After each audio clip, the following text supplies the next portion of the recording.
The story begins with Batman visiting Arkham Asylum to go visit the Joker. He comes to the conclusion that they will always be battling one another, and it will eventually cause the death of one of them. Batman soon finds that Joker from Arkham. Meanwhile, the Joker buys a circus, and we receive flashes of a young Joker and his pregnant wife. The young Joker tries to provide for his wife, but feels he can't do so.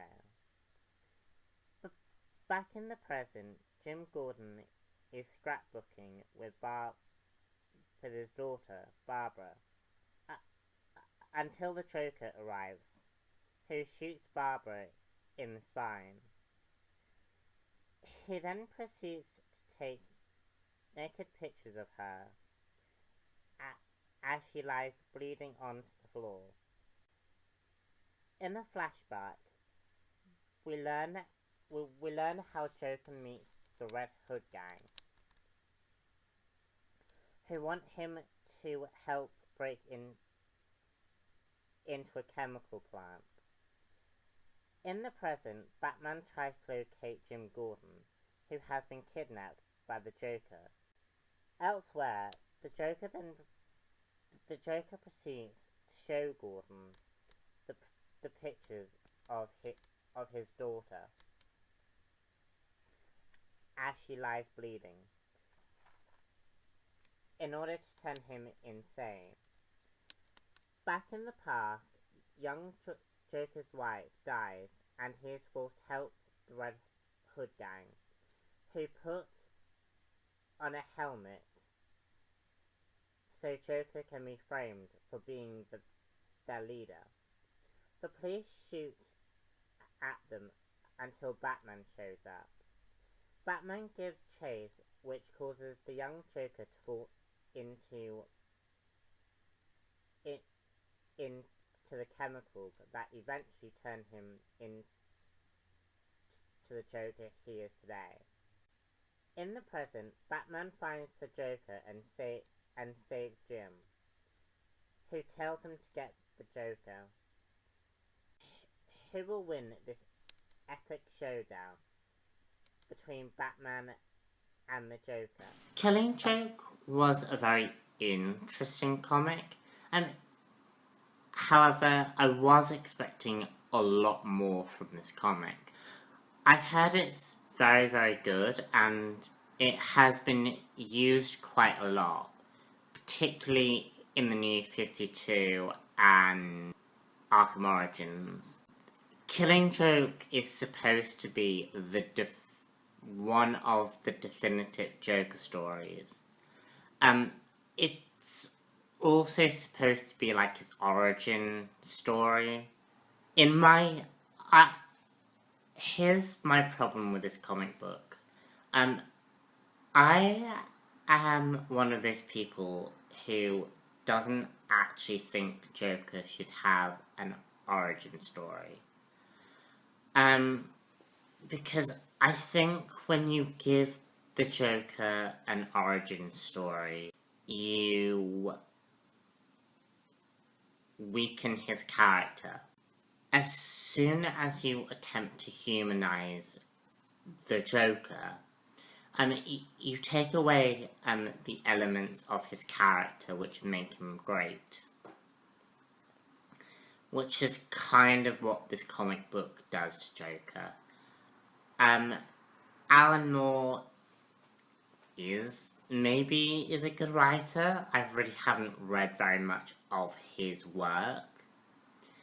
But I definitely didn't like this characterization of the Joker.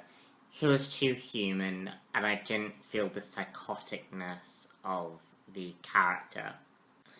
And again, in my view, I don't think the Joker should have an origin story.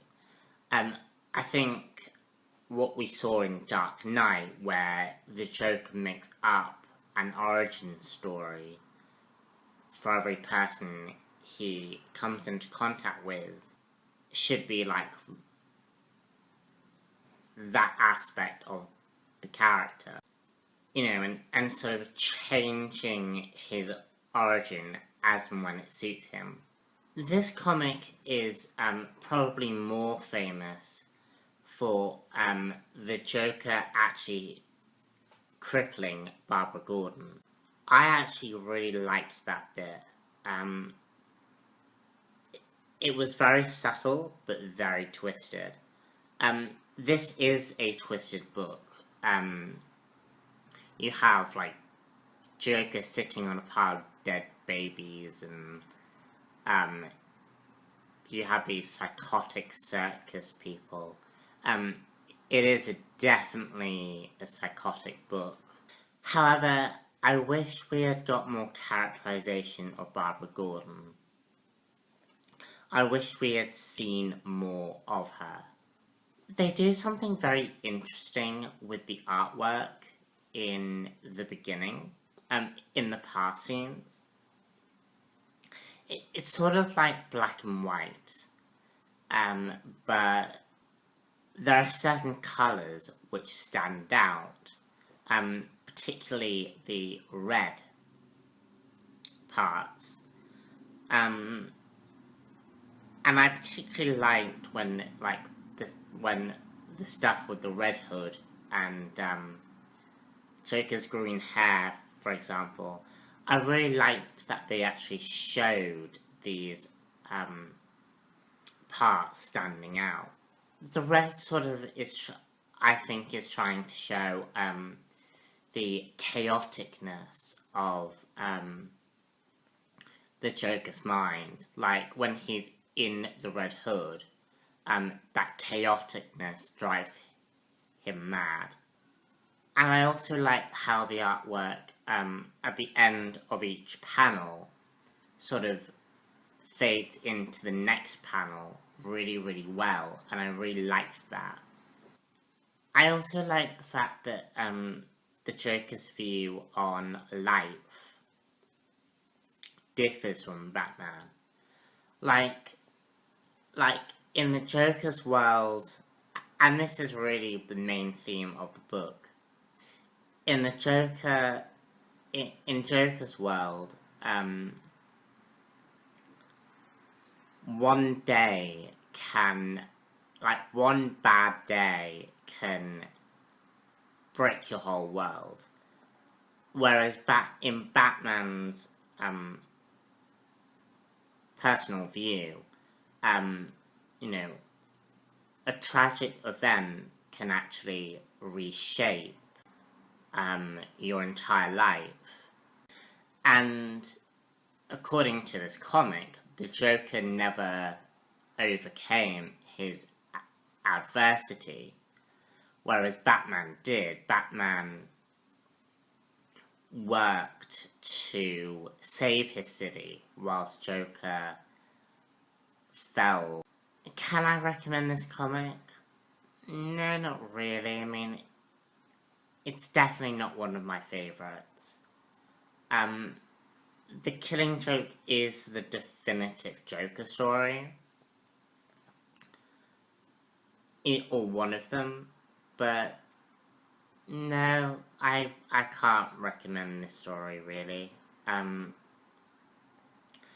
that's because I like Joker not having an origin story.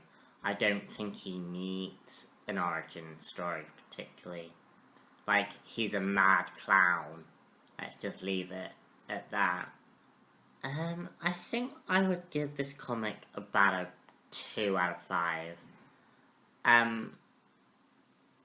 The artwork's really good. I just don't care for the story all that much. And if you want to stay tuned for more, subscribe. Because that is cool. And you should subscribe. Because I'm cool. Anyways, see you later, bye.